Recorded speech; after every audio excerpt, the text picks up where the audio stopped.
حاب نروح نرقد. تفضل بابا باختصار، تفضل تفضل. كتعقيب، نقطة الاشتباك أو نقطة النقاش إن صح التعبير، ولازم ولا ونحتاج كلنا أننا نراجع هذه المصطلحات اللي كنستخدموا. نقطة النقاش فعلا التي كانت لازم أنها تكون كما حددها محمد الخامس من خلال خطابه ديال سنة 1958، خطاب محمد الغزال الذي حضره فرحات عباس آنذاك. ونقطة الاشتباك أو نقطة، أكرر مرة أخرى، نقطة الخلاف هي النقطة الحدودية مع الجزائر، النقطة الحدودية مع الجزائر. ولم تكن يوما امتداد المغربي الإفريقي في الصحراء الغربية التي سماها الملك الحسن الثاني بالصحراء الغربية، لأن إسبانيا كانت تسميها في الأمم المتحدة بالصحراء الإسبانية، وليست هي موريتانيا. وقد اعترفت الجزائر بمغربية بلاد شنقيط من خلال مؤتمر الشورى سنة 1960 بلبنان، والتي وقعت على وثيقة احتجاج يعني رفعت إلى الأمم المتحدة على إدراج موريتانيا في الأمم المتحدة عن طريق تونس. حبيب بورقيبة في خلاف مشهور بين حبيب بورقيبة ومحمد الخامس آنذاك. وكذلك قد دعمت الجزائر مغربية بلاد شنقيط من خلال مجموعة الدار البيضاء اللي كانت أسست في يناير 1961، ما يسمى بمجموعة الدار البيضاء، التي كانت تحتوي على الجمهورية العربية آنذاك، التي كانت هي مصر وسوريا، وكذلك كانت تحتوي على سيلان التي هي سريلانكا حاليا، ومالي، وكذلك آش الجزائر، حتى قبل تأسيسها من خلال فرحات عباس ويوسف بن خدة فيما بعد. حتى أن أن وعود، ومن خلال ونقدر نعطيك شهادة ديال سعد جبار. سعد جبار شكون هو؟ سعد جبار هو محامي في لاهاي، معتمد من لاهاي، محامي في القانون الدولي، والذي يقر بمسألة أن دائما المغرب كان يمتلك الحجة القطعية القاطعة في ملكيته للصحراء الشرقية والصحراء، وما يسمى عندكم في الجزائر بالصحراء الغربية. وهذه هي نقطة النقاش ونقطة الخلاف بين المغرب والجزائر كدولتين وليس كنظامين، كدولتين اوكي وليس بابا، كنظامين. شكرا. وكان يؤكد، خليني نأطر غير في سميتو باش ما يبانش انه كذا، خليني غير نأطر. وكان ذلك من خلال الاتفاق الذي وافق عليه فرحات عباس المبدئي مع محمد الخامس، على اساس ان هذه الحدود ستناقش مباشره بعد استقلال الجزائر، وكذلك من خلال رفض محمد الخامس انه يناقش الحدود وإرجاع الأراضي مع المستعمر الفرنسي، وفضل عدم طعن الإخوان الجزائريين في كذا. إذا هذه هي نقطة الاشتباك، نقطة الصراع، نقطة الخلاف بشكل أهدأ وبشكل مبسط، التي هي الحدود الشرقية بالنسبة للمغرب والغربية بالنسبة للجزائر. ولكن النظام الجزائري العميل لفرنسا، ولا أقول أن الشعب عميلا لفرنسا وليس عبدا لفرنسا، ولكن يحاولون الاستيلاء على عقولكم من خلال تمرير مغالطات تاريخية، من خلال إعلام عميل لنظام عميل لفرنسا، على أن المشكلة هي مشكلة شعبين موجود في المغرب، ينتمي إلى المغرب وكان دائما من المغرب خلال التاريخ. وإنما نقطة النقاش دائما كانت الصحراء الشرقية، وتصديرها إلى شكرا. الصحراء الغربية أو إلى منطقة أخرى ما هو إلا هروب إلى الأمام. هروب إلى الأمام لن يعيدنا إلا إلى الوراء في التقدم الإنساني، في التقدم المعرفي، وفي التقدم الاقتصادي. وتحياتي وشكرا، شكرا وسوف أنسحب. شكرا. اسمحوا لي الإخوان. شكرا شكرا بابا على المداخلة تاعك. المغرب العظيم، تفضل. السلام عليكم. نسلم عليكم كاملين. الأخ بابار شكرا. بالنسبة لموضوع النقاش، هي المرتزقة وسبب موقعها في الجنوب وما تعمل عليه وما تفعله. هي دولة تنشط في التهريب بين الجزائر وموريتانيا. أولا هذا صلب الموضوع. ثانيا، كما تعلمون كفكرة أن منظمة البوليزاريو ساهمت كثيرا في تهجير عدد كبير من دول جنوب الصحراء والساحل تحت غطاء المرتزقة. هذا اللي خاص يعلمه الجميع، مقابل أموال طائلة.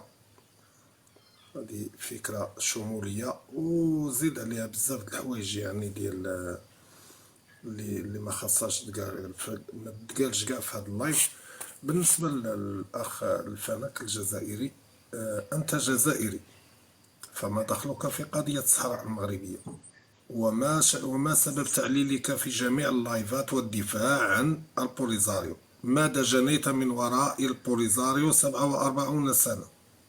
تفضل أجبني. نو شوف شوف كما قال لك ناقشنا. الاخ المغربي، قال لك انا ندافع انايا من المنادين لتجاوز التاريخ، لان هذا التاريخ سوف يجلب لكم ولنا الحروب. هذا النظام ولا النظام تاع الاحرار، غادي كاع الاحرار يقضبوا البلاد، ما غاديش يسمحوا في ديندوف، ما يسمعوش في بشار، وهذا كلام غير تاع فتنه. التاريخ نساوه، الصحراء منطقيا وواقعيا مغربيه، بصح باش تقولي تاريخيا انا ما نوافقكش. علاش غادي نقول لك تاريخيا؟ غادي نزيدوا في الكلام، وكلام كبير كبير كبير. نحبسوا التاريخ ونديروا الامور بيناتنا. نحبس التاريخ. اوكي الفينيك انا نقدر نقول لك واحد المساله، اثبت لي انتمائها لنظام غير نظام المغرب. يلا، البينة على من ادعى، بين لي بانك تنتمي ولا عندها نظام واحد اخر غير النظام المغربي. بابا انا قلتها لك في اللايف ما قبل هذا، قلت لك اي بيعه كانت في 1840 1850 بعد سقوط النظام الجزائري، ما كانش كاين نظام ولا خلافه عثمانيه ولا، ديك البيعه ديرها كما قال لك في كاس ماء وشرب ماها. كان المسلمين داو البيعه للسلطات المغرب، بصح ماشي تابعين. هادو كانوا مسلمين بكري وكانوا يبيعوا المسلمين كيما هما، والسلطه قد طبعت قيميا واخلاقيا مع نظامك، وتخل بالمعاهدة وبالمواثيق وبالبيعة اخي. هذا هو قرارك وهذا منصبك وهذا خطك من خلال اتباع خط دولتك ونظامك. خوتي اصبر. الفينيك شوف، الفينيك اسمعني الفينيك يا الفينيك هي حمايه يا الفينيك اسمح لي خليني نتكلم. خليني نتكلم يا الفينيك الجزائري، خليني نتكلم. انت لما يعني تناقش يعني هذه القضيه تاع الصحراء بمنظور تاريخي، لما نسقسيك ويسقسيك واحد من المغرب ويقول لك هل ممكن انك تعطيني يعني تفسر لي هذه الخريطه نتاع الجزائر من منظور تاريخي؟ بارك الله فيك، هذا احسن سؤال. وانا نقول لك هي غادي نقول لك، هو المغربي وانت خلق بالفطره. الجزائري نهار خلق بالاكتساب. حنا كسبنا اسم الجزائر، نقولوا مساعدة فرنسا، مساعدة العثمانيين، مساعدة العرب، ولا كانوا السبب. بصح دوكا كاين الجزائر، وهذا مكسب، والمكسب اقوى من الفطره. على حنا الجزائري عندنا شخصيه قويه، قاعدي نواجهوكم، قاعدين هاهما اخوان جزائريين راهم في المعارضه، راهم في الجانب المغربي بدون حرج. هذه ما نشوفوهاش عندنا المعارضه. الاخ الافريقي نقدر ندخل. اوكي لو تفضلت بلاتي سي عماد. الاخ عبد المغرب العظيم، اعطي الكلمه مداخله تاعك يعني بدون اسئله. مرحبا. على اي بالنسبه للواقع المعاش حاليا يعني بين المغرب والجزائر كشعبين، هو خلاف يعني متبنى من طرف اخبار مغلوطه او بحوث في التاريخ. هنا بدأ التطاول في الكلام، الاتهامات متبادلة بدون شيء، ولكن الواقع شيء آخر.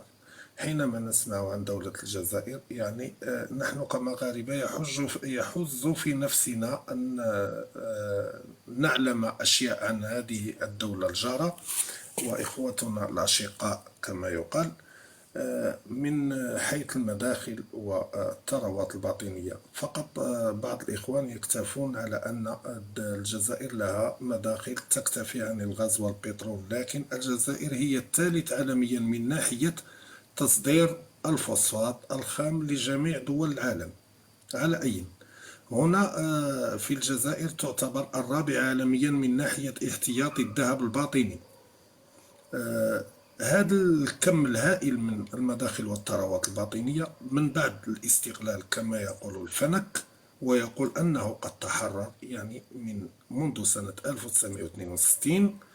أين هي الثروة؟ وأين هي الخدمات المقدمة للشعب؟ وأين هي البنية التحتية؟ وأين هو التطور الذي يرقى له كل دول العالم من طرف ما يكتسبونه من ثروات واستغلالها في تطوير الخبرات والإنتاج المحلي والاكتفاء الذاتي؟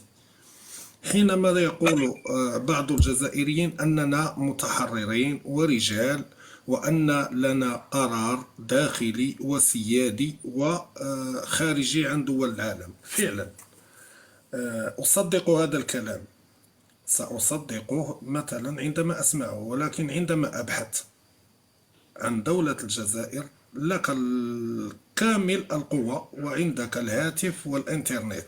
تصفح موقع الأمم المتحدة عن امتلاك الجزائريين للوطن، وسوف تجد أن لهم حق التمتع فوق الأرض فقط. لكم حق التمتع، إنما الملكية تعود إلى فرنسا حسب اتفاقيات. وإن كنت لا تعلم فاذهب وابحث في موقع من الأمم المتحدة وليس ويكيبيديا أو موقع مغربي. وإن كنت جريئا ابعث لي رقمك الخاص وأرسل لك. بلاتي خليني نهضر. خليني نهضر. وإلا تفضل الأخ بابار عنده التليفون حاليا دابا. المغرب العظيم، المغرب العظيم، باسكو راح نختم، باسكو راح نرقد غدوه. مرحبا. غدا ان شاء الله، غدا ان شاء الله ساكون في اللايف، وادعوك ان تاتي لتشاهد وتقرا